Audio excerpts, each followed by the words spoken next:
I want you to picture someone you know. Maybe a colleague. Maybe a friend. Maybe even yourself.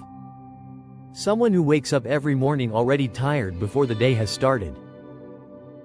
Someone who moves through life on sheer willpower alone, and calls it strength. That was Sandra. 29 years old. Sharp. Driven. The kind of person her office couldn't function without. She was always the first to arrive, always the last to leave, and she wore her busyness like a badge of honor. But every morning, every single morning, Sandra did something that seemed completely harmless. She skipped breakfast. Not because she was dieting. Not because she wasn't hungry. But because in the race that was her morning, breakfast never made the starting line. She told herself she would eat when she got to work. But work always had something else waiting. A meeting, a deadline, a phone call. And before she knew it, it was noon, and her only fuel since the night before was 2 cups of black coffee and pure determination. Now here is where the story gets interesting. Because Sandra's body, the same body she had been pushing and ignoring for months, had started keeping a record. Every skipped breakfast. Every missed meal. Every cup of coffee in place of a proper meal. It had been counting, and it was getting ready to present the bill. It started with something easy to dismiss. Around 10 o'clock every morning, a fog would settle over her. Not sleepiness. Not laziness. Something heavier, like trying to think through wet cement. Then came the headaches. They arrived quietly, a dull pressure behind her eyes that appeared every afternoon like an unwanted guest who knew exactly when to show up. She kept painkillers in her drawer. She went through them faster than she noticed. By lunchtime, the hunger became desperate. Not the polite kind. The kind that makes your hands shake slightly. The kind that makes you grab whatever is closest, not whatever is best. Sandra ate fast, whatever was cheapest and quickest from the nearest vendor.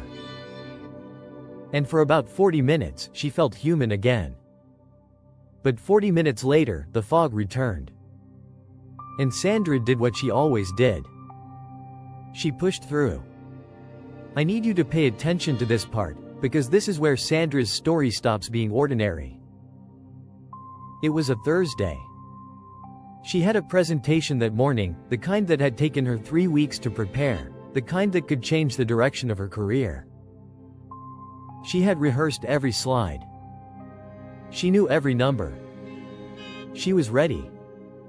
She walked into that boardroom like she owned it. Set up her laptop. Took a breath. And began.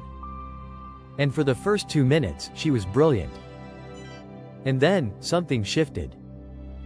A strange warmth spread across her face.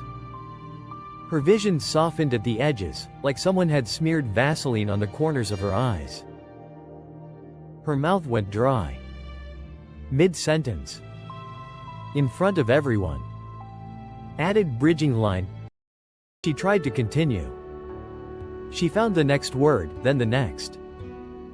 But her legs had stopped listening. The boardroom table seemed very far away. And the faces watching her began to blur at the edges. What happened next took less than 10 seconds. But to Sandra, it felt like a lifetime. Her knees buckled. Her shoulder caught the edge of the table. And she went down, slowly, then all at once, right there, in front of the room she had spent 3 weeks trying to impress. Someone called her name. Someone else called an ambulance.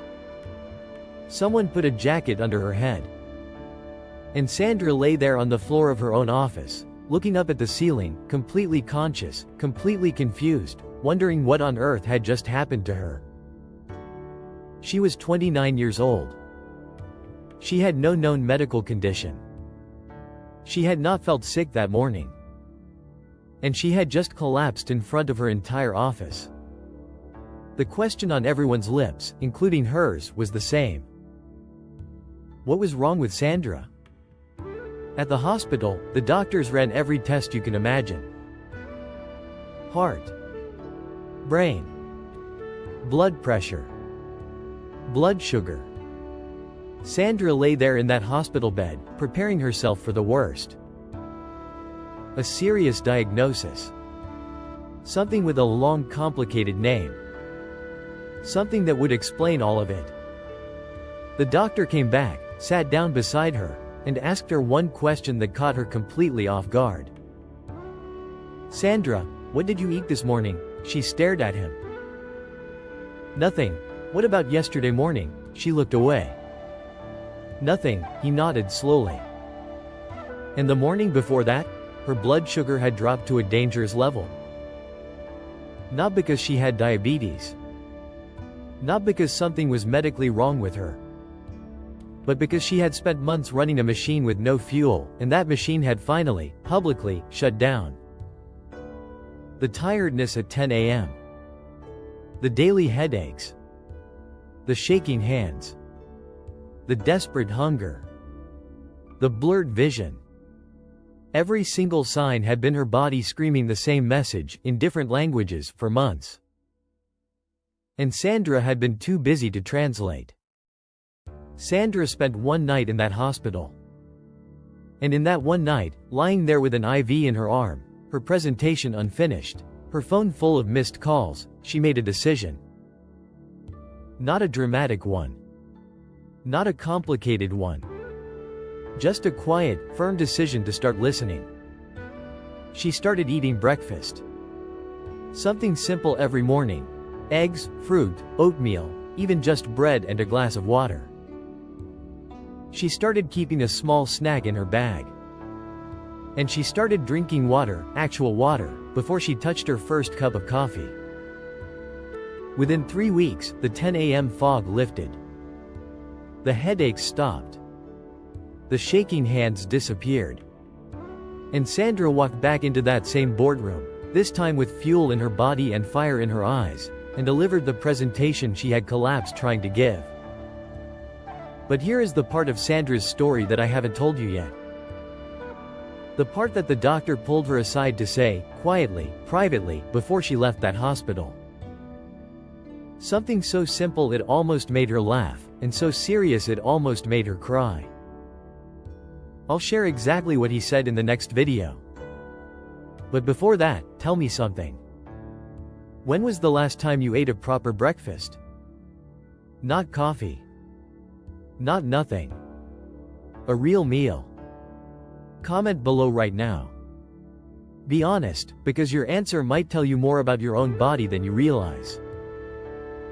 And if Sandra's story made you think, even for 1 second, about your own habits, subscribe, because the next story we tell might be about someone who waited too long to listen.